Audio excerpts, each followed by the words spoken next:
I suppose we should just start out the news with a statement from our president and yours, Donald J. Trump, 45th president of the United States of America, from the desk of Donald Trump, May 9th, 2021.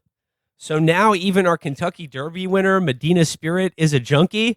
This is emblematic of what is happening to our country. The whole world is laughing at us as we go to hell on our borders, our fake presidential election, and everywhere else.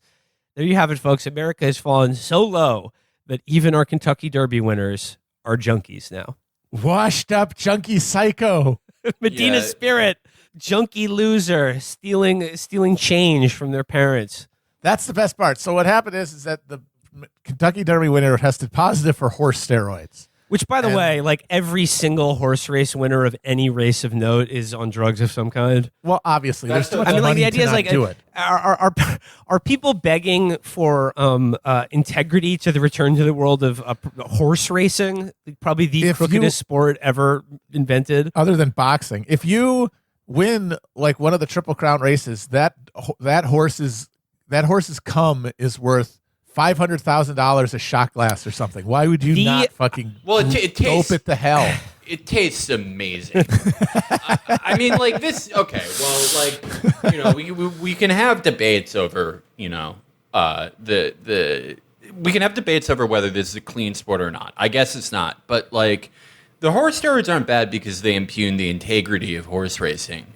I mean, we all remember what happened when Chris Ben-Nay killed his family because of his influence under horse steroids when he crushed them all under bales of hay. My favorite thing is that he called the horse a junkie. Yeah, like it was shooting up in the stables. The jockey went into the bathroom stall and he like knocked on it, and the horse is tying off. He's like, "Not now, not now, goddamn it!" It's like the horse isn't. The horse isn't like hit me up. The poor horse just is living its life. Its psycho owner is the one filling it with drugs so that he can make more money. You gonna blame the fucking horse? Medina Spirit arrested last night in Tompkins Square Park. Yeah, and then the thing is like the horse steroids. It's not so much that they impugn the integrity of the sport of kings, horse racing, is that they impugn the integrity of horse semen and how it tastes. Mm-hmm. It leaves a sort of an oaky note that I could do without. We're sort of bearing the lead here that Trump finally unveiled his alternative to Twitter, which is not, as a lot of people assumed it was going to be, some sort of competing social media site, but instead a blog. It took him 6 months and probably like $10 million to make a blog that he could post little creed thoughts, and then you have an option. You can heart it, and all that does is just make the heart light up, or you can send it to Facebook and Twitter. It's not even like a blog. It's like, it reminds me of when people would make like personal websites in like 2000. Just like, Willie Gorman's page, and it's like frequently asked questions about who. Yeah, it's like one of those. This did make me miss him. Like calling. Oh yeah, this one really. I mean, I honestly have kind of. I missed him for a bit, and then I kind of, because he was so gone that I kind of forgot to miss him. But this one, calling a horse a junkie, I felt the twinge. I was like, oh man, I miss my buddy. That's a classic, and like I do have to say, there is a guy, how we've talked about how every Republican like tries to like replicate Trump's swag. Yeah. And it's just like, you just get like this whatever fucking loser from like Missouri or North Dakota who's like trying to be like, Joe Biden's a washed up psycho. It's like they just don't have it. But there is a new guy, Greg Kelly. He's amazing. Yeah. That guy's amazing. The Balmain jeans. Balmains. He was bragging about wearing like $1,400 Balmains to Mar-a-Lago like it's like 2005, and that's like sick. And they were the shittiest pants I've ever seen. I gotta say, they look like absolute. They were cargo pants. Yeah, they were cargo pants with zippers. $1,500 or something. That's insane. They were like a combination of cargo pants, but then like bondage pants that you wear to like a fucking Deftones concert. And it's like, it's so fucking sick. And he did the best Major and Champ tweet, Biden's when he called them filthy, disgusting looking dogs. That's good. If he wants to be Trump, that's good because he's channeling Trump's obvious loathing of animals. Yes. Because he thinks they're dirty. Did you see the dog? I want to show you something I noticed. Doesn't he look a little rough? I love dogs, but this dog needs a bath and a comb and all kinds of love and care. I've never seen a dog in the White House like this. I remember Buddy, I remember Millie, I remember lots of dogs, but not a dog who seems, I don't know how much love and care he is getting. Let's bring in the historians. I'm having fun with this, obviously, but I do want to talk about some stuff. Craig Shirley, Reagan biographer, presidential historian. Craig, welcome back. And Doug Weed, presidential historian, former advisor to George H.W. Bush. That's the White House where I remember Millie. Millie had like a staff, and they really took care of her. Very beautiful dog. This dog looks like from the junkyard. And I love that dog, but he looks like he's not been well cared for. No, not at all. Thank you for having us.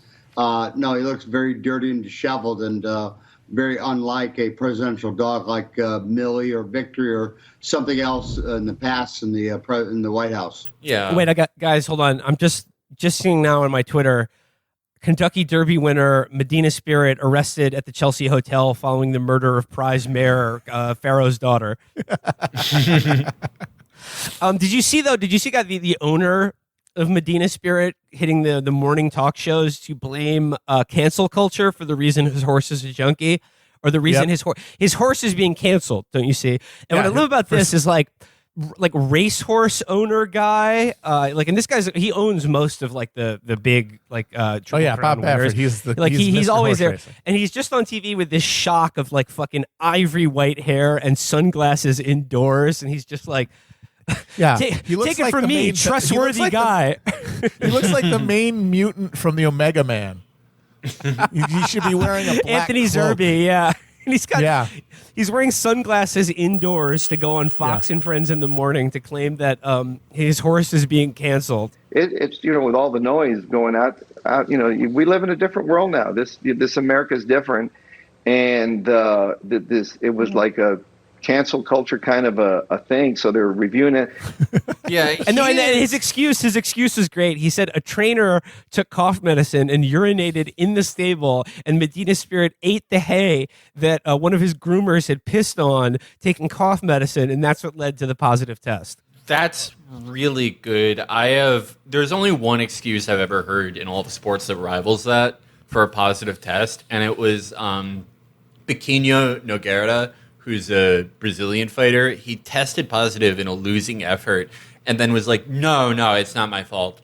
So my friend made a goat that he gave steroids to. Then he ate the goat? Yeah, I ate the tainted goat. I just love this guy, racehorse owner, a.k.a. trustworthy individual. Believe this guy. But here's the thing, though. Why they shouldn't be testing for drugs in horse racing. They should whack these horses up. Absolutely. What is the idea here? What is the thinking? You can't have the horses on drugs because it might encourage other horses who are watching to do drugs. Winners don't use drugs. But in horse racing, do you know how many racehorses are just killed when they get injured or just can't run anymore? They just shoot them on the track more often than I read this horrible story about Donald Trump's one attempt to get a racehorse in the 90s. Oh God. He got some mob guy who owed a bunch of money to the Trump Taj Mahal, offered to sell him this racehorse that might have there'd been an infection going around in the horse community, and it didn't show any symptoms, but they were worried that if they worked it too hard, it would get sick.